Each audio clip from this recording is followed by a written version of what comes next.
Do you have a few examples of builder clients where you've helped them? They've had those desires that we spoke about before. They might have a family and so on. They want to make some money out of this business. And now they're growing, they're hitting through that 2 mil mark. Things are going well, there's money in the bank account, but they're wondering like how much of this is actually mine?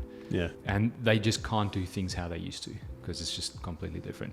Yeah, there's a couple I can share with you. I mean, we've helped a few businesses now. I mean, one that sort of springs to mind currently is a builder that I work with currently. He turned sort of 6 to 7 mil, diversifying into the commercial space. Now, when I first met this guy about 11 months ago, he was solely in residential. Had a couple of projects that were going really wobbly over COVID. There was one project in particular, he tore up about 600,000 on it. So not just forego the margin, but lost about 600k just on that one job.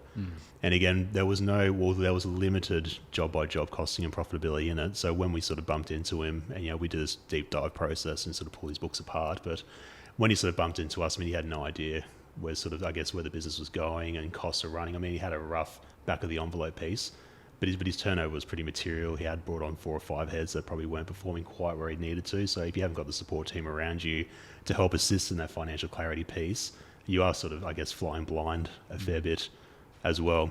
So when I bumped into this builder, I mean, the biggest thing was cash is starting to dry up and is struggling to make wages. So if you're not generating profit and generating strong margin, I mean, cash as a byproduct always suffers. Whereas conversely, if you're micromanaging and micromeasuring your margin, cash always gets better. So because you didn't have strong job costing processes in the background and I guess trying to understand where a lot of these projects are going, you are essentially flying blind. So his burning need was he has a young family, he wants to make sure they're okay. I mean, we get a lot of cash in, Dan, but there's a lot of cash going out and I'm struggling to make wages. So obviously this formula isn't working and the tools that I have aren't working either. What was he doing at that time? Yeah, good question. Just didn't have the right support network around him. He had a bookkeeper that was a little bit subpar.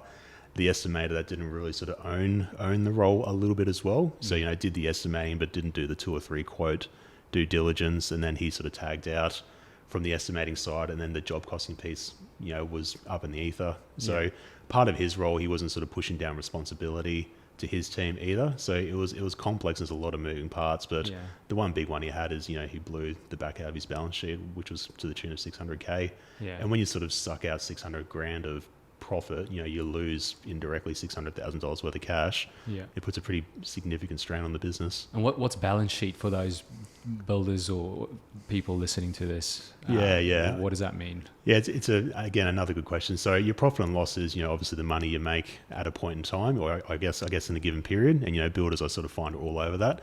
Your balance sheet is essentially a list of who you owe and what's owed to you.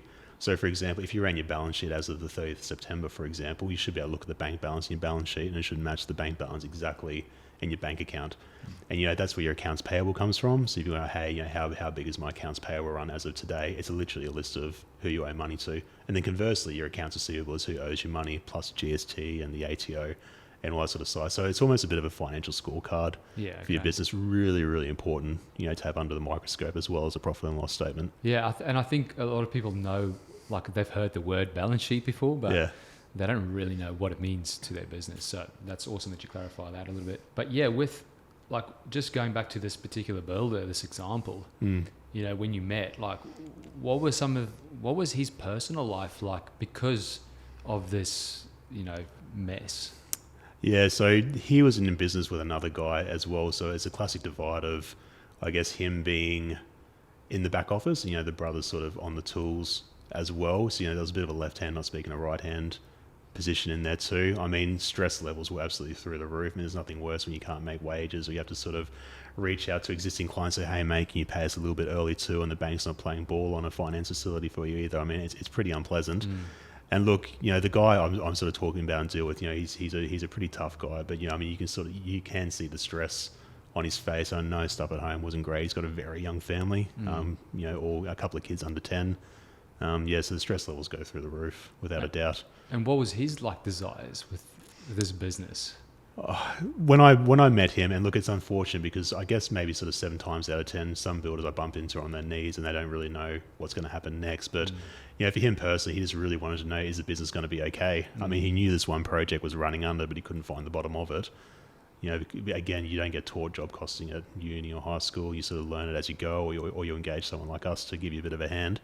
But yeah, his stress levels are absolutely through the roof, not sleeping, definitely encroaching on the family life as well, without a doubt. Monster hours, like tremendous hours. Like I'd speak to this guy a couple of times a week, at like 8 o'clock at night and Saturday morning, and what are you doing and what's the plan? And because once you're sort of in that position as well, where you've sort of lost 600K on a project, I mean, you haven't got 600K lying around nowadays, especially post-COVID. The strategy changes from, well, look, let's sort of park margin for the moment, and how do we cash flow our way out of this, and how do we bring in cash to repair the balance sheet a little bit? Yeah, wow. Unpleasant time, but he's traded on through it, and he had a pretty decent month last month, which is nice, but it does take time. Unfortunately.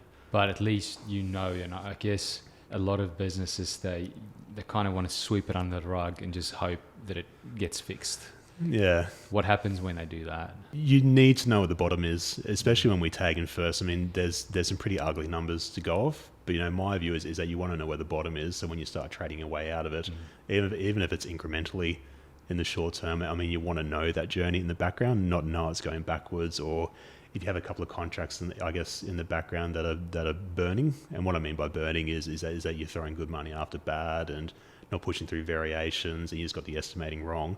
It's just really important to trade through those. What is good money after the bad? What does that mean? Yeah, so for example, I mean, you might have drawn a quote up 12 months ago, and obviously material prices have rocketed through the roof in the current climate, and you haven't built in many provisional sums, or I guess you aren't running a cost plus project. It's all fixed price. And obviously, if they rocket through the roof and you're halfway through a build and it's a lot of money, I mean, the QBCC, or I guess your governing body's pretty ruthless around job completion too. And again, when you get to the end of these projects, sometimes you might have to spend money just to get to the end of the project, and might not make you anything at the bottom. But the important piece is just to trade through it, and then your next project that you sign, make sure you knob that margin pretty hard to start that repair process. Because again, if you're injecting margin, you're injecting cash. Yeah. And your stress levels will come down without a doubt.